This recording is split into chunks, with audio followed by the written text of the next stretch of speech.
আজ শুনছেন merchant of Venice গল্পের তৃতীয় খণ্ড।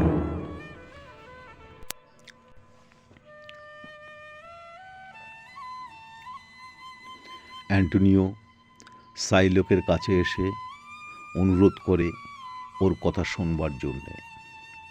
সাইলোক কোনো কথা শুনতে চায় না।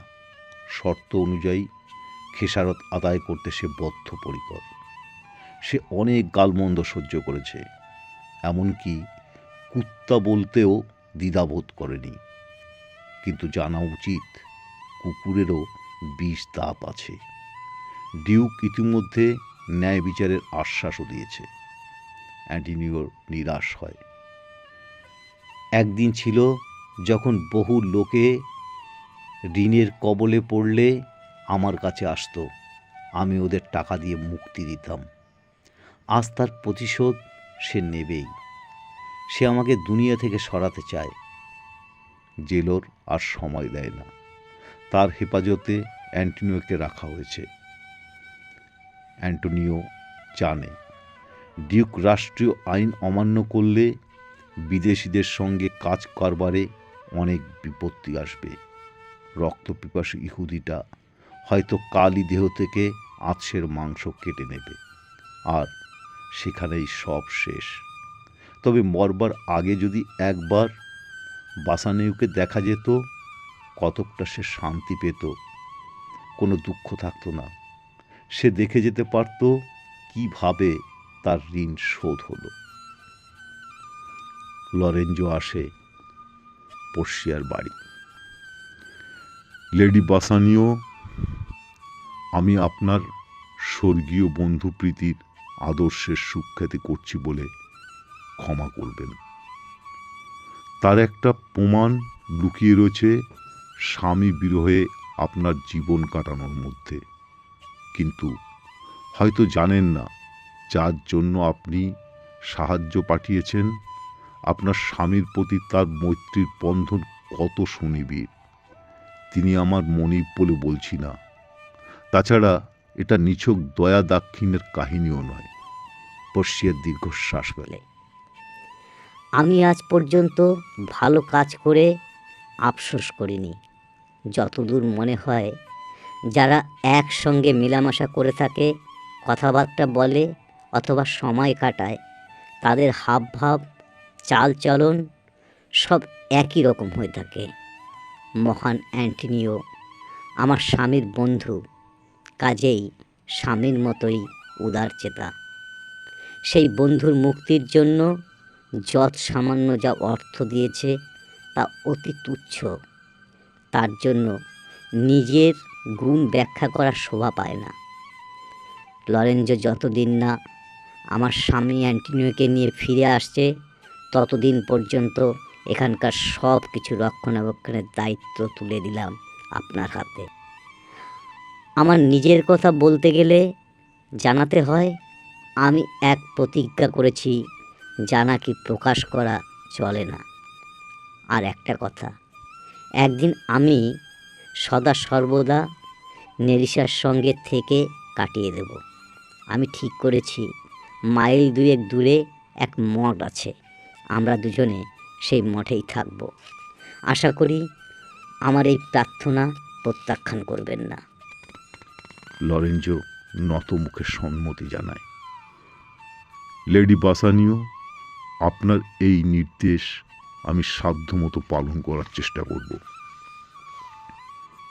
পর্ষিয়া বিদায়কালে লরেঞ্জো আর জেসিকা ডেকে বলে যায়, আমার সব কিছু ব্যবস্থা আগে থেকে করা আছে। দাস দাসীরাও সবাই জানে। আমার স্বামী আর আমার অনুপস্থিতিতে এই অট্টালিকার যাবতীয় দায় দায়িত্ব আমাদের স্বামী স্ত্রীর মতো আপনি আর জেসিকার উপরে ন্যস্ত হলো। দাস দাসীরা মনিব আর মনিব পত্নী জ্ঞানে আপনাদের সেবা করবে। লরেঞ্জো আর জেসিকা দুজনে পার্সিয়ার মঙ্গল কামনা করে। পার্সিয়া ওদের শুভেচ্ছা জানিয়ে মঠের পথে রওনা হয়। পার্সিয়ার বাড়ির সামনে বাগানে বসে অনুচর লান্সলট জেসিকার সঙ্গে আলাপ করে।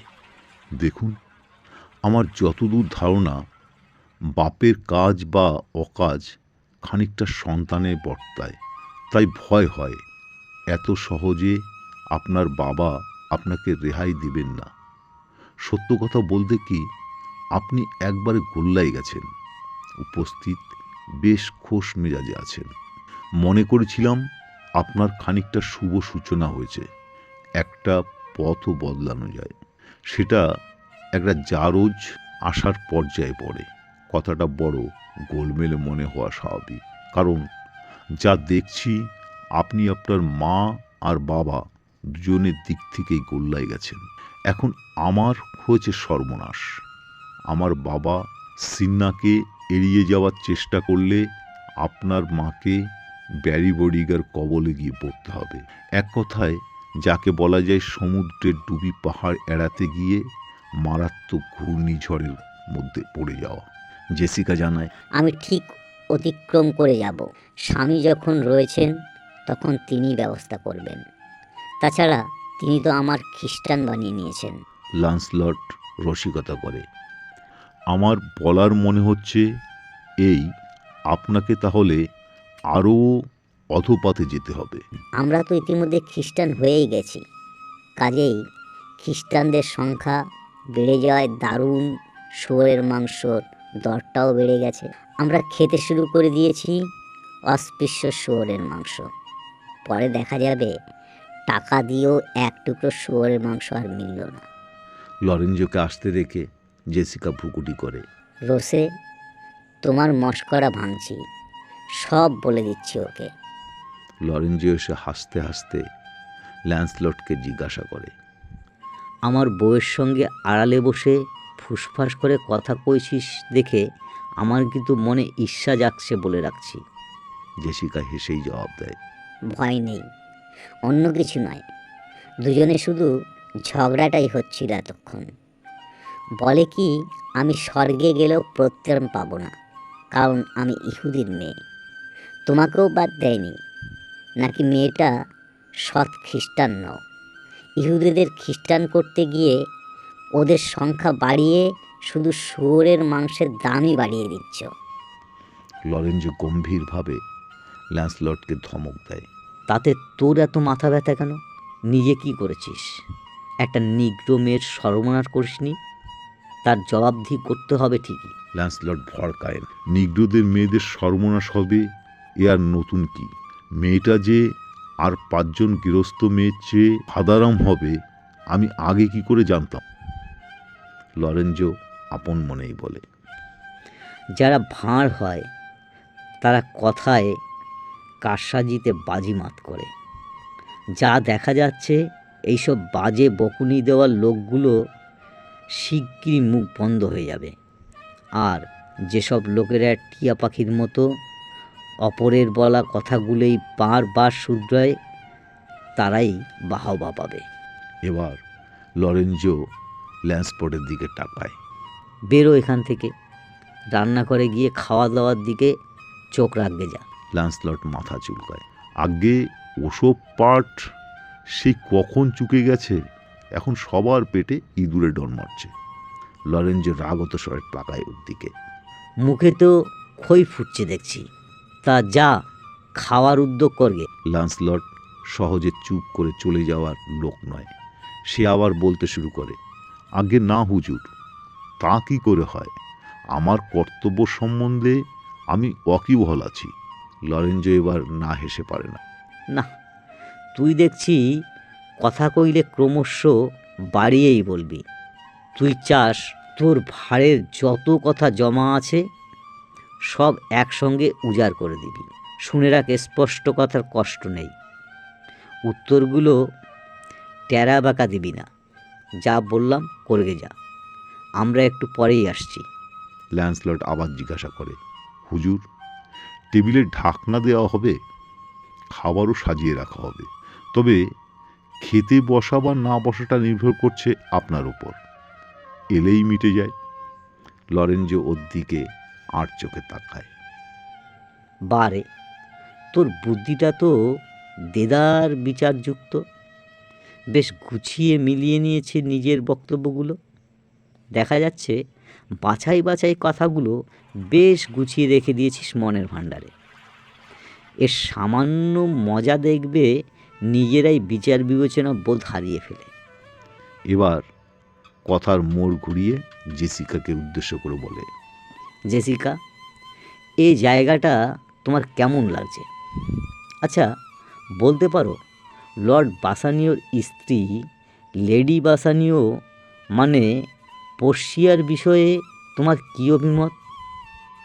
জেসিকা বলে, সে কথা কোনো দিন শেষ হবে না। লর্ড বাসানিও যে সৎ জীবনযাপন করবেন এ বিষয়ে আমি নিঃসন্দেহ। কারণ পার্সিয়ার মতো স্ত্রী যার ভাগ্যে জুটে যায় তার এই পৃথিবীতে স্বর্গের ন্যায় সুখ কালাতিপাত করতে থাকে। পৃথিবীতে যদি তার এমন সুখ লাভ নাও হয় তবে স্বর্গে গিয়েও তিনি শান্তি পাবেন না। দুই দেবতা যদি স্বর্গে বসে খেলার ছলে মত্তের দুই রমণীর জন্যে বাজি রাখেন আর দুই রমণীর মধ্যে যদি একটি পেশিয়া হয় তবে বুঝবে গোটা পৃথিবীতে ওর সঙ্গে প্রতিদ্বন্দ্বিতা করার মতো কাউকে খুঁজে পাওয়া সম্ভব হবে না। লরেঞ্জো হাসে। স্ত্রী হিসাবে যেমন পেশিয়ার তুলনা হয় না, তেমনি আমার মতো স্বামী পাওয়াও কঠিন। জেসিকা ভ্রুকুটি করে। ও, বুঝেছি। তোমার সম্বন্ধে আমার কী অভিমত সেটা প্রকারান্তরে জানবার বাসনা। লরেঞ্জো হাসে। ওসব কথা বন্ধ করে চলো খাওয়া পর্বটা সেরে নেওয়া যাক। জেসিকাও ছাড়ে না। তা হবে না, আমায় একটু জানতে দাও, আমার মনের চাহিদা মেটাতে দাও। লরেঞ্জো বাধা দেয়। এখানে নয় লক্ষ্মীটি, খাবার টেবিলে বসে সব শোনা যাবে। আর 5টা খাবারের সঙ্গে তোমার অভিমতটাও হজম করবার সুবিধা হবে। জেসিকা হাসে। বেশ, সেই সময় তোমার গুণগান পঞ্চমুখী হয়ে উঠবে। এদিকে নিরাশার মাঝে অ্যান্টিনিওর দিন কাটে। এ যাত্রায় তার জীবন রক্ষার আর কোনো আশা নেই। সাইলক কোনো আবেদন শুনবে না এবং মানবেও না, সুতরাং বৃথা চেষ্টা। ইতিমধ্যে সে কারাগারের বড় কর্তাকে সতর্ক করে দিয়েছে। অ্যান্টিনিওর দিকে যেন কড়া নজর রাখা হয়, কোনো রকম অনুকম্পা যেন না দেখানো হয়। শাইলক নিজের তেমাকেই আটখানা হয়ে আছে। বেশ ঈর্ষা মিশ্রিত সুরে দাঁতে দাঁত নিষ্পেষণ করে বলে, আমাকে পথের কুকুর বলা, তাই যদি হই, কুকুর মাত্রেই তার ধারালো দাঁত আর নখ থাকবে। তাই আগে থাকতেই সে বিষয়ে হুঁশিয়ারি হওয়া উচিত ছিল। আবার উপরোধে এ শর্মা ঢেকি গেলে না। অ্যান্টিনিও সব দিক বেশ ধীরে সুস্থে বিবেচনা করে আইন যেখানে কারচুপি হতে পারে না, বিচারের রায়ের কোনো রদবদল হবার উপায় নেই, যাকে বলা হয় ন্যায় বিচার। না, অলৌকিক ঘটনা ছাড়া তার পরিত্রাণের আর কোনো আশা নেই। আইন ছাড়া কোনো কাজ করবার কোনো ক্ষমতাই নেই ডিউকের। উইলের শর্ত অনুসারে আইনত তার দেহ থেকে সাইলককে 1 পাউন্ড মাংস দিতেই হবে। এর কোনো বিকল্প থাকতে পারে না। আর দেহ থেকে 1 পাউন্ড মাংস কেটে নেওয়া মানেই হচ্ছে মৃত্যু অবধারিত। অ্যান্টিনিওর মনে বাসনা জাগে মরার আগে শেষবারের মতো একবার অভিন্ন হৃদয় বন্ধু বাসিনীয়র সঙ্গে দেখা করা। সে নিজের হাজির হয়ে চোখের সামনে তার ঋণ পরিশোধের দৃশ্য দেখে দুচোখ সার্থক করুক। এদিকে বাসানীয় আর গ্রাসিয়ানো দুজনে ভেনিসে রওনা হবার পর পর্ষিয়া লরেঞ্জোর কাছে সাহায্য ভিক্ষা করতে আসে। আমি একটি বিষয়ে আপনার সাহায্য প্রার্থী। যতদিন আমার স্বামী বাসানো ফিরে না আসে ততদিন আমি নেরিসাকে সঙ্গে নিয়ে মাইল দুয়েক দূরে অবস্থিত মঠের মধ্যে ধর্ম অনুষ্ঠানের মাধ্যমে দিনগুলো কাটাতে চাই এবং আমাদের দুজনের অনুপস্থিতিতে কটা দিন আপনিও আমাদের ঘরদোর দেখাশোনা করবেন। লরেঞ্জো আর নেরিসা সাহায্য করার সম্মতি দিলে পেশিয়ার চিন্তা কতকটা দূর হয়। সে তার খুড়তুতো ভাই ডাক্তার বেলারিওকে একখানা চিঠি লিখতে বসে। লেখা হবার পর ভৃত্যকে ডাকেন। ভৃত্য আসার পর পেশিয়া চিঠিখানা খামের ভূতের পুড়ে মুখ বন্ধ করে ভৃত্যের হাতে দিয়ে নির্দেশ দেন, এই চিঠিখানা তুমি এক্ষুনি গিয়ে আমার ভাই ডাক্তার বেলারিওর কাছে পৌঁছে দিয়ে ফিরে আসবে। ভৃত্য ঘাড় নেড়ে সম্মতি জানিয়ে চলে যাচ্ছে।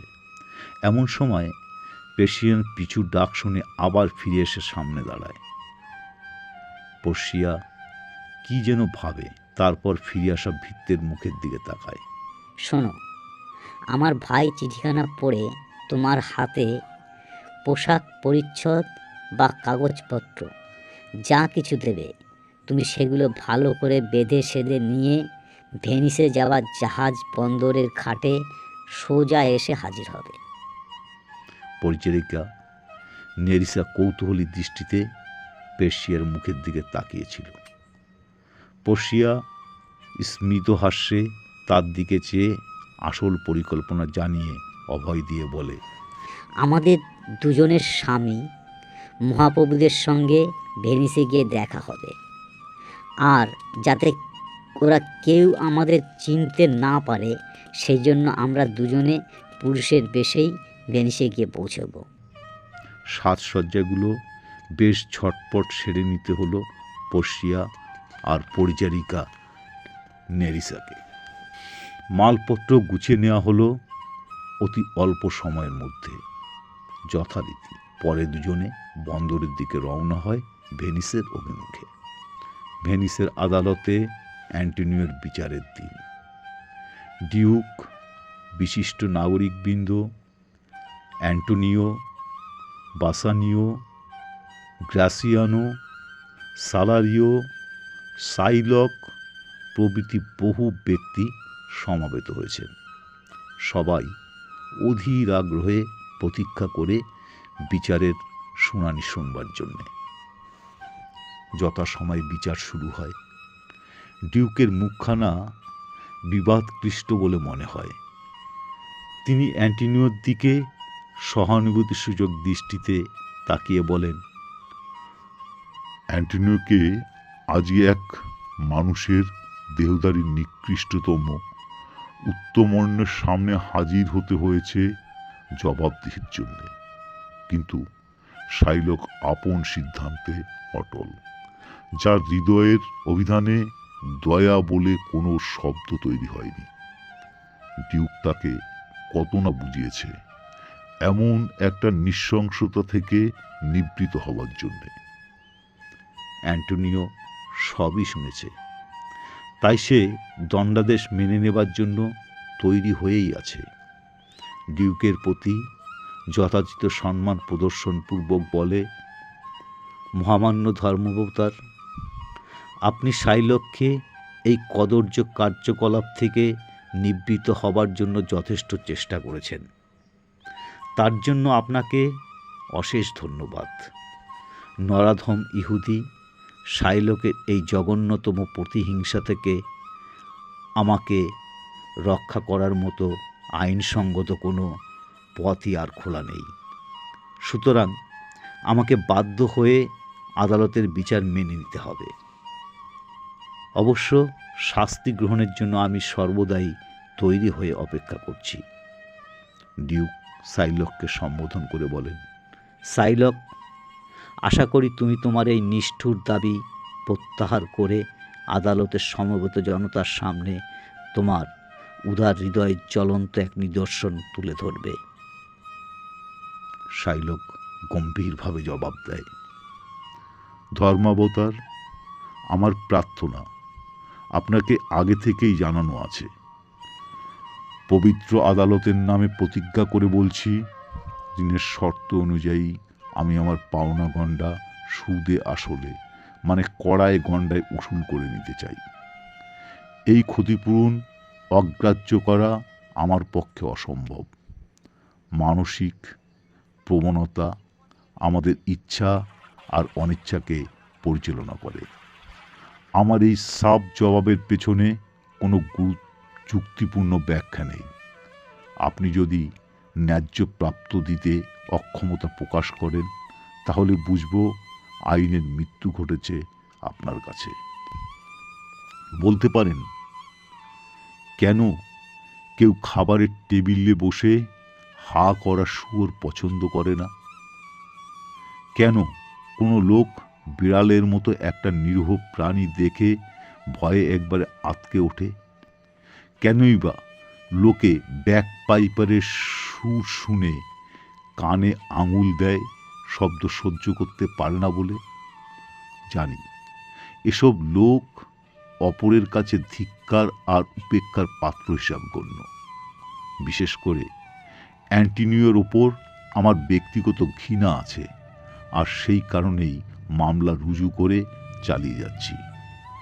আপনি যদি ন্যায় বিচার না করেন, তবে আপনাদের সনদে নাগরিক স্বাধীনতা ভিত্তিহীন বলে সর্বনাশ ডেকে আনুক। বাসানীয় উত্তেজিত হয়ে ওঠে। সাইলক, তোমার এই জবাব নিষ্ঠুরতাকে গোপন করবার একটা আছিলা ছাড়া আর কিছুই নয়। তুমি মানব দেহধারী একটা পশুর সমান। কারো ওপর রাগ বা ঈর্ষা থাকলেই এমন নৃশংসভাবে তাকে হত্যা করার অপকৌশল নিতে হবে? তোমার কাছে অ্যান্টিনিওর 3000 ডুকাতের বদলে আমি তার দ্বিগুণ ডুকাত দিচ্ছি। শাইলকের মুখে পুরো হাসি ফুটে ওঠে। সে ডিউকের দিকে তাকিয়ে বলে, হুজুর, আমি অপর কারো কাছে জবাবদিহি করার জন্য আদালতে এসে হাজির হইনি। আমাদের দলিলের মধ্যে লিখিত দুজনের পরস্পর শর্ত অনুযায়ী আমি আইনের আশ্রয় নিয়ে দাবি করেছি মাত্র। সেখানে শত সহস্র গুণ অর্থের কোনো প্রশ্নই আসে না। ডিউক শাইলককে উদ্দেশ্য করে বলেন, পরকাল বলে একটা জিনিস আছে, যেখানে দয়া না করলে দয়া পাওয়া যায় না। তুমি নিজেই যদি অপরের প্রতি দয়াবান না হও, তবে ঈশ্বর কৃপালাভ আশা কেমনভাবে করো? শাইলক ধিক্কারের সুরে বলে, যারা অন্যায় করে শাস্তির ভয় তাদের। আমি কোনো অন্যায় করিনি, সুতরাং ভয় আমার নেই। আর পরকালে কথা বলছেন, আপনারা যে কথাগুলো লোককে কৃত দাস বানিয়ে ওদের ওপর পশুর চেয়ে অধম অত্যাচার চালিয়ে যাচ্ছেন দিনের পর দিন, তার জবাবদিহি করতে গেলে জবাব দেবেন। ওরা যে কৃতদাস। কাজেই আমার জবাবটা হচ্ছে, আমি যে অ্যান্টনিওর দেহের 1 পাউন্ড মাংস দাবি করেছি, সেটা আমার চড়া দামেই কেনা, আর সেটা আমার ন্যায়ত প্রাপ্য। যদি আপনি আমাকে তা থেকে বঞ্চিত করেন, তাহলে বুঝব আইন মূল্যহীন। আমি এখানে এসেছি বিচারের জন্য, বিচার চাই। আপনি বিচারক, উপযুক্ত বিধান দিন। আশা করি আমার ন্যায্য প্রাপ্য থেকে বঞ্চিত হব না। ডিউক কি যেন ভাবলেন, তারপর সংযত সুরে বললেন, আমি ডাক্তার বিলারিও নামে এক বিচক্ষণ আইনজীবীকে এই মামলা পরিচালনা করার জন্য পাদুয়া থেকে ডেকে পাঠিয়েছি। তিনি না আসা পর্যন্ত আপাতত আদালত মুলতবি রাখলাম। বাসানীয় অ্যান্টনিওকে অভয় দেয়। প্রিয় বন্ধু, কোনো ভয় নেই। ওই ইহুদিটা তোমার দেহে অস্ত্রাঘাত করবার আগে আমি আমার দেহের হাড়, মাংস, রক্ত সব কিছু দেব। অ্যান্টনিওর মুখে মিষ্টি করুণ হাসি ফুটে ওঠে। তা হয় না। গাছের ফলের মধ্যে যেটা সব ফলের চেয়ে নির্জীব, সেটাই আগে খসে পড়বে। আমাকে সেই মনে করে ঝরে পড়তে দাও। গ্রাসিয়ানো নিজেকে সামলাতে না পেরে শাইলককে অবাচ্য কুবাচ্য গালিগালাজ করায় শাইলক বেহায়ার মতো বলে, আমি ন্যায় বিচার চাই। যতই খিস্তি খেউর করুক না কেন, তাতে আমার কিচ্ছু আসে যায় না। এমন সময় অনুচর এসে জানায়, পাদুয়া থেকে এক পত্রবাহক এসেছে বিখ্যাত আইনজীবী ডাক্তার বিলারিওর কাছ থেকে। সে বাইরে অপেক্ষা করছে আপনার অনুমতির জন্যে। ডিউক পত্রবাহককে নিয়ে আসার জন্য নির্দেশ দেন। আইনজীবী বিলারিওর মহুরিবেশী পরিচারিকা নেরিসা প্রবেশ করে ধীর পদক্ষেপে, পরে সশ্রদ্ধ প্রণাম জানিয়ে নিবেদন করে, ধর্মাবতার, ডাক্তার বেলারিও আমাকে একটি পত্র দিয়ে আপনাকে দেবার জন্য পাঠিয়েছেন। ডিউক পত্রখানি হাতে নিয়ে খাম খুলে পড়তে থাকেন। মহামান্য ডিউক, অতিশয় দুঃখের সহিত জানাইতেছি যে আমি হঠাৎ অসুস্থ হইয়া পড়ায় সম্পূর্ণ ইচ্ছা থাকিলেও আপনার আমন্ত্রণ রক্ষা করিতে সক্ষম হইলাম না। আমার বিশেষ পরিচিত বন্ধুবর রোমের লব্ধ প্রতিষ্ঠিত আইনজীবী বালহাজারেকে ইহুদি সাইলক আর বণিক অ্যান্টোনিয়ের মোকদ্দমার বিষয়ে ভালোভাবে জানাইয়াছি। শুধু তাহাই নহে, আমরা উভয়ে নানাবিধ আইনের পুস্তকের মাধ্যমে এ বিষয়ে বিশেষ সলাপরামর্শ করিয়াছি এবং একটা স্থির সিদ্ধান্ত বাহির করিয়াছি। এই মামলার নিষ্পত্তি সম্বন্ধে আমার নিজস্ব মতামত আইনজীবী বালহাজারেকে জানাইয়াছি। আশা করি প্রিয় বন্ধুর আইনে পাণ্ডিত্যের পরিচয় পাইয়া বিশেষ প্রীতি লাভ করিবেন, আর সে বিষয়ে আমার কোনো সন্দেহ নেই। চিঠি পড়া শেষ হলে ডিউক পত্রবাহককে জিজ্ঞাসা করেন, আইনজীবী বালহাজার কোথায়? পত্রবাহক রূপী নেরিসা সসম্মানে জবাব দেয়, মহামান্য ডিউক, তিনি বাইরে অপেক্ষা করছেন। রোমের লব্ধ প্রতিষ্ঠিত আইনজীবী বালহাজারকে বিচারালয়ের মধ্যে সসম্মানে নিয়ে আসার জন্য নির্দেশ দেন। ইতিমধ্যে সাইলক অ্যান্টিনিওর শরীর থেকে এক পণ মাংস নেবার জন্য তার জুতোর তলার ছুরিটা শান দিতে থাকে। অস্পষ্ট আস্ফালন শোনা যায় তার মুখ থেকে। প্রাপ্য চাই, ন্যায্য প্রাপ্য চাই, বিচার, ন্যায় বিচার। আইনজীবীর পোশাকে সজ্জিত বালহাজার বেশি স্বয়ং পার্সিয়াকে বিচারালয়ে নিয়ে আসা হয়। ডিউক সামনের আসন দেখিয়ে আইনজীবী বালহাজারকে সাদর অভ্যর্থনা জানিয়ে বসতে অনুরোধ করেন। বালহাজার বেশি পার্সিয়া ডিউকের প্রতি অভিবাদন জানিয়ে আসন গ্রহণ করেন। আইনজীবী বেশি পার্সিয়া এবার আসন থেকে উঠে দাঁড়ান। দুপাশের কাঠগড়ায় বাদী ইহুদি সাইলক ও বিবাদী বণিক অ্যান্টিনিও দাঁড়িয়ে আছেন। আইনজীবী বেশি পার্সিয়া ওদের দুজনের দিকে ভালো করে চেয়ে দেখে, পরে সাইলককে নির্দেশ করে গম্ভীরভাবে বলে, মহাশয়, আপনি আসামির বিরুদ্ধে এক অস্বাভাবিক মামলা রুজু করেছেন। তথাপি আইনের বিচারে আপনি আপনার ন্যায্য প্রাপ্য থেকে বঞ্চিত হবেন না। আপনার কাছে আমার একটা অনুরোধ আছে। ক্ষমা যে মহৎ ধর্ম, আশা করি আপনার অবিরত নেই। অবশ্য ক্ষমা ধর্ম প্রতিপালন করবার জন্য কাকেও বাধ্য করানো যায় না। যে ক্ষমা করে সেই ক্ষমা প্রাপ্ত হয়। ঈশ্বরের কাছে দুজনেই সমান কৃপা লাভ করে থাকেন। যদি আপনি আদালতে আইনের মাধ্যমে ন্যায় বিচার প্রার্থনা করেন, আপনাকে আগে থেকেই জানিয়ে রাখছি, ন্যায় বিচারে আপনাদের দুজনের মধ্যে কেউ সম্পূর্ণ নির্দোষ প্রমাণিত হয়ে বেকসুর খালাস পাবেন না। অবশ্য একথা ঠিক, ভেনিসের আদালতে কোনো মামলা আশ্চর্য রকমের হলেও আইনের বিচারে তার কোনো ব্যতিক্রম হবে না। সাইলক একই উত্তর দেয়। আসামির পক্ষ থেকে বাসানিও আমাকে দ্বিগুণ দুকাত দিতে রাজি হয়েছে, কিন্তু আমার সিদ্ধান্ত আমি অটল থাকব। এমনকি সমগ্র ভেনিসের পরিবর্তেও সেই সংকল্প থেকে এক বিন্দু বিচ্যুত হব না। আমি চাই ন্যায় বিচার। আইনজীবী বালহাজার বেশি পর্ষিয়া এবার আসামি অ্যান্টনিওর দিকে তাকায়।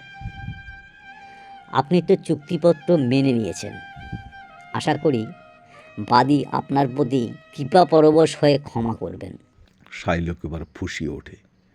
আইনের চোখে এ বিষয়ে কোনো বাধ্যবাধকতা নেই। আইনজীবী বেশি পর্ষিয়ার সংযত সুরে বলেন, না না, আমি সে কথা বলছি না। ক্ষমা বা দয়া আইন দেখে পাওয়া যায় না। আপনি ন্যায় বিচার চাইছেন বলেই এই কথার অবতারণা করছি। ঈশ্বরের কাছে বিচার প্রার্থনা করলে আমরা আশা করি কেউই নির্দোষ প্রমাণিত হয়ে মুক্তি লাভ করব না, কারণ আমাদের মধ্যে প্রায় সবাই অল্প বিস্তর পাপে লিপ্ত আছি। তাই ক্ষমা প্রার্থনা করা মানে বিচারের দাবি কিছুটা লাঘব করা ছাড়া কিছুই না। যদি ভেনিসীয় আইনের কঠোর অনুশাসন মানতেই হয়, তবে এই বণিকটির পরিত্রাণের কোনো উপায় থাকবে না। শাইলক বলে, ঈশ্বরের কাছে আমি আমার কৃত অপরাধের শাস্তি গ্রহণ করতে প্রস্তুত। আমি চাই আইন সঙ্গত ন্যায্য বিচার, দলিলের শর্ত অনুযায়ী খেসারত আর উচিত দণ্ডাদেশ। আইনজীবী বেশি পর্ষিয়া জিজ্ঞাসা করেন, আসামি কি ঋণ পরিশোধ করবার ক্ষমতা রাখেন না? বাসানীয় আসন ছেড়ে উঠে দাঁড়ায়। মাননীয় মহাশয়, ইতিপূর্বে আমি জানিয়েছি এবং এখনও জানাচ্ছি, আমি আসামির ঋণের 10 গুণ অর্থদণ্ড দিতে প্রস্তুত আছি। এমনকি আমার হাত, মাথা আর হৃদয় জামিন রাখতেও দ্বিধাবোধ করব না।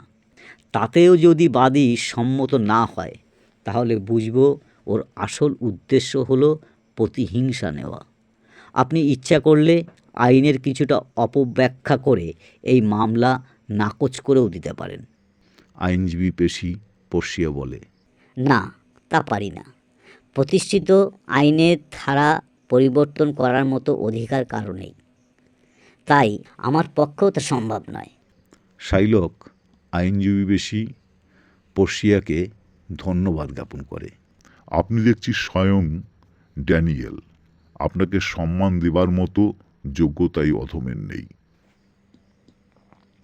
অ্যান্টনিওর প্রতি বন্ধু বাসানীয় ওর সকরুণ মুখের দিকে তাকায়। মৃত্যুর জন্য আমি প্রস্তুত। বন্ধু, তোমার হাতখানা বাড়িয়ে দাও। বিদায় বন্ধু। তোমার জন্য আমার মৃত্যু হলো বলে মনে কোনো দুঃখ করো না। তোমার স্ত্রীকে আমার আন্তরিক শুভেচ্ছা জানিও।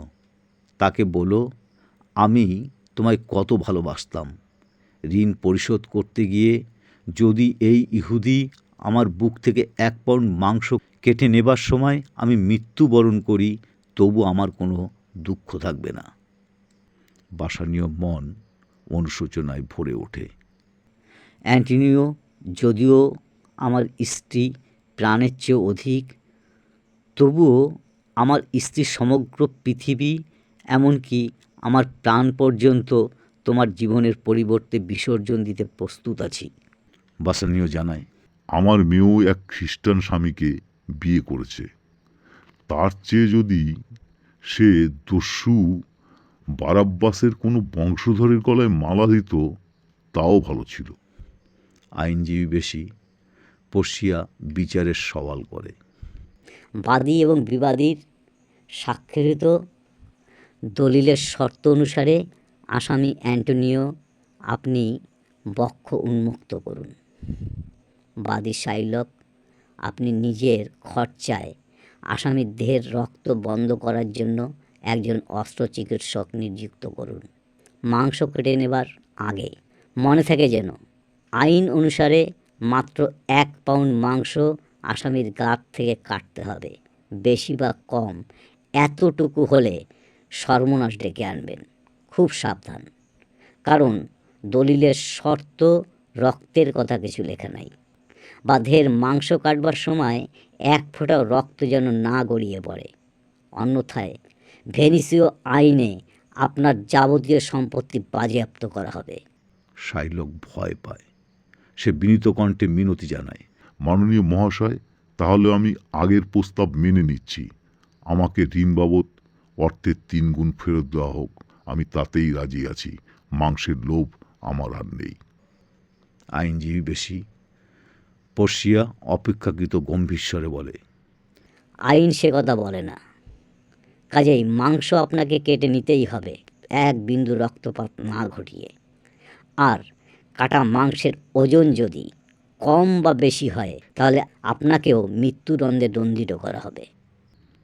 মাননীয় আইনজীবী মহাশয়, তাহলে কি আসল ঋণের কিছুই ফেরত পাওয়া যাবে না? আইনজীবী বেশি পর্ষিয়া বলে, একমাত্র খেসারত ছাড়া আর কিছু আপনার প্রাপ্য নয়। এই কথা শুনে শাইলোককে ভয়ে কাঁপতে দেখা যায়। চোখে মুখে ফুটে ওঠে নিদারুণ উৎকণ্ঠার ছায়া। আইনজীবী বেশি পর্ষিয়ার বজ্রকণ্ঠ শোনা যায়। গল্পটির পরবর্তী অংশ বা শেষ খণ্ড শোনার জন্য চ্যানেলটিকে সাবস্ক্রাইব করে রাখুন।